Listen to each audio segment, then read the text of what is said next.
Buen día a todos y a todas. Espero que se encuentren muy bien, que se estén cuidando mucho. Como la profesora María José ya les había adelantado, a partir de este momento me voy a hacer cargo del dictado de las clases yo, ¿sí? La idea de este video es poder empezar a trabajar lo que se conoce como proceso de globalización. Vamos a abordar cuestiones que hacen a dicho proceso, cómo se llega a dar este proceso de globalización, cuál es su significado, cuáles son las ventajas y las desventajas, siempre teniendo en claro que la globalización no es algo bueno o algo malo, no es algo así tan tajante, sino que quizás lo que sea ventajoso o positivo para uno no lo sea para los demás, ¿sí?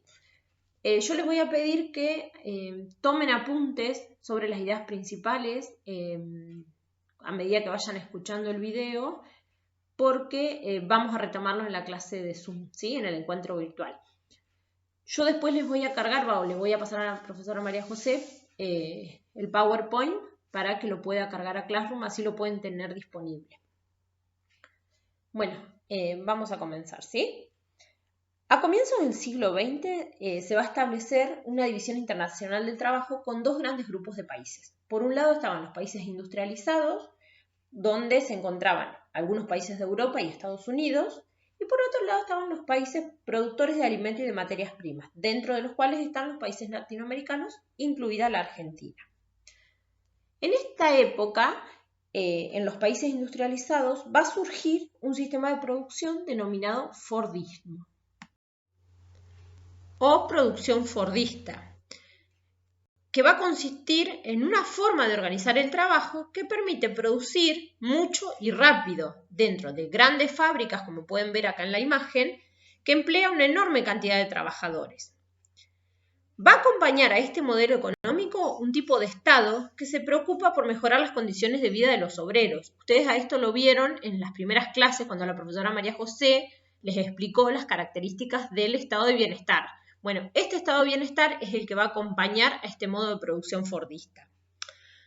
Los países latinoamericanos van a incorporar estas ideas fordistas a mediados del siglo XX, cuando inician un proceso denominado de industrialización por sustitución de importaciones. ¿Qué quiere decir esto? Quiere decir que estos países se industrializan porque por diferentes motivos no pueden adquirir o comprar determinados productos en otros países, entonces deciden producirlos localmente. Y se les llama por sustitución de importaciones porque sustituyen o reemplazan esos bienes que no podían comprar. Pero ¿qué pasa? A finales de la década del 60, este modelo fordista va a entrar en crisis.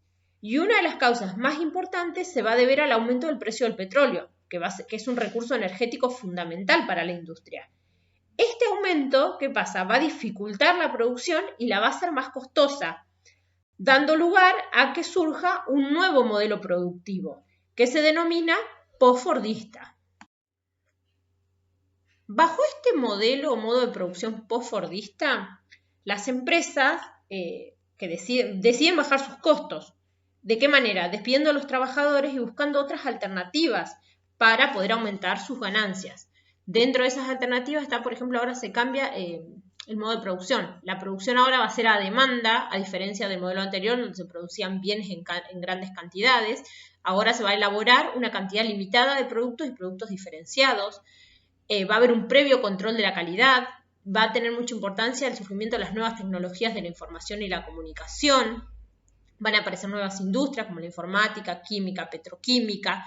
Las fábricas ahora van a ser más chicas, empleando a menos trabajadores. A su vez, estos trabajadores van a ser lo que se llama trabajadores multifuncionales, es decir, que realizan diferentes tareas dentro de la fábrica. Y todo esto va a estar acompañado por un cambio en las políticas estatales. El Estado va a dejar de intervenir o de invertir en salud, educación, vivienda, ya no va a prestar ayuda a los más necesitados y a su vez le va a permitir a las grandes empresas extranjeras comportarse como lo deseen. Es lo que se conoce como una desregulación estatal. También durante este modo de producción se va a dar una mayor feminización de la fuerza laboral, es decir, mayor cantidad de mujeres se van a incorporar al mundo del trabajo y se va a producir una deslocalización industrial. ¿Pero qué significa deslocalización industrial o deslocalización de la producción? significa que ahora ya no es necesario concentrar toda la producción en una determinada fábrica o en un determinado país, sino que se pueden elaborar diferentes partes de un producto en distintos lugares. Esto va a permitir que algunas zonas que antes no eran industriales, ahora lleguen a desarrollarse. Como ustedes pueden ver acá en el mapa, en color azul aparecen las zonas más desarrolladas industrialmente, ¿no? Y con azul van a tener marcado la deslocalización de sus empresas. Entonces van a ver cómo, por ejemplo, cómo desde Estados Unidos o de Europa se deslocalizan y trasladan parte de su producción a México, a Brasil, también desde Europa a Sudáfrica, a Nigeria, a China, desde Japón a China, también al sudeste asiático, desde Australia y Nueva Zelanda al sudeste asiático, a Sudáfrica. Pero a ver, ¿por qué estas grandes empresas multinacionales deciden establecerse en esos países? Eso sucede porque las empresas estas ellos buscan producir sus bienes o parte de ellos en países donde los trabajadores cobren bajos salarios, donde el Estado no controle las condiciones laborales y donde se les exijan menos impuestos que los que realmente les correspondería pagar. Sin embargo, estas empresas multinacionales van a seguir manteniendo el diseño del producto en los países de origen, es decir, en los países más industrializados y más desarrollados, en los cuales hay mano de obra mucho más calificada, que recibe buenos salarios y que pueden desarrollar sin problemas este tipo de productos. Veamos este ejemplo de deslocalización industrial. Una empresa de autos multinacional de origen estadounidense, como es el caso de Ford, por ejemplo, decide llevar adelante una deslocalización. En Europa, como ustedes pueden ver en la imagen, es donde se sigue diseñando el modelo del auto, donde los ingenieros trabajan ahí confeccionando las partes más complejas utilizando la última tecnología. Por ejemplo, en el caso de Ford trabajan con realidad virtual inspirada en los videojuegos, por ejemplo. Estos ingenieros van a recibir un buen salario por su tarea. Ahora bien, esa misma empresa observa que le resulta más barato ensamblar el auto, colocarle las puertas, por ejemplo, en Argentina. Entonces, esta empresa invierte e instala una fábrica en nuestro país en la que solo se va a hacer esa parte del proceso productivo. A los trabajadores de Argentina no les paga lo mismo que a los ingenieros en la planta, por ejemplo, en Europa, sino mucho menos. Y una vez que todo el proceso está listo, la empresa simplemente se hace con el auto terminado y lo comercializa, es decir, o lo vende, tanto en su país de origen como en los países donde decide deslocalizar su producción. Todo esto forma parte de un proceso que se conoce como globalización. ¿Pero qué es la globalización? Es un proceso por el cual prácticamente todas las regiones del mundo terminan interconectadas o comunicadas entre sí. Cuando se habla de globalización, generalmente se lo suele asociar a lo económico. Sin embargo, hay que tener presente que está compuesta por 4 dimensiones. Está bien, tenemos la dimensión económica, donde el aumento del tráfico de mercancías, de personas, de dinero, de capital, han permitido una nueva organización del territorio y una nueva organización también de la producción. Pero también tenemos la dimensión técnica, donde la evolución de las tecnologías, principalmente todo lo que es relacionado con las telecomunicaciones, el transporte y la informática, ha posibilitado unir las distintas zonas del planeta y permite o ha facilitado una mejor intercomunicación. También hay que tener presente la dimensión política, esto ustedes lo vieron en la clase pasada, donde con el fin de la Guerra Fría, el capitalismo como sistema económico se va a imponer y va a avanzar en casi todos los países del mundo. Y la cuarta dimensión que forman parte del proceso de globalización es la dimensión ideológica cultural, ya que con el ascenso de Estados Unidos como potencia dominante, su modelo de vida y de consumo se van a expandir por todo el mundo. Esto va a estar favorecido por los medios masivos de comunicación, como la televisión, internet o el cine, que han facilitado la llegada de esos modelos a países lejanos, sin importar qué tan distintos sean culturalmente.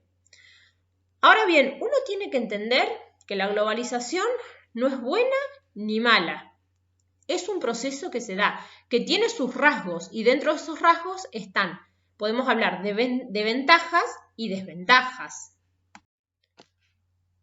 Dentro de las ventajas podemos mencionar que al disminuir los costos de producción se puede acceder a distintos productos a menor precio, el aumento en la velocidad con la cual se pueden transportar personas y mercancías, la sencillez con la que se puede adquirir bienes y servicios de otros países, también el aumento en la posibilidad de conocer lo que ocurre en otras partes del mundo de forma instantánea.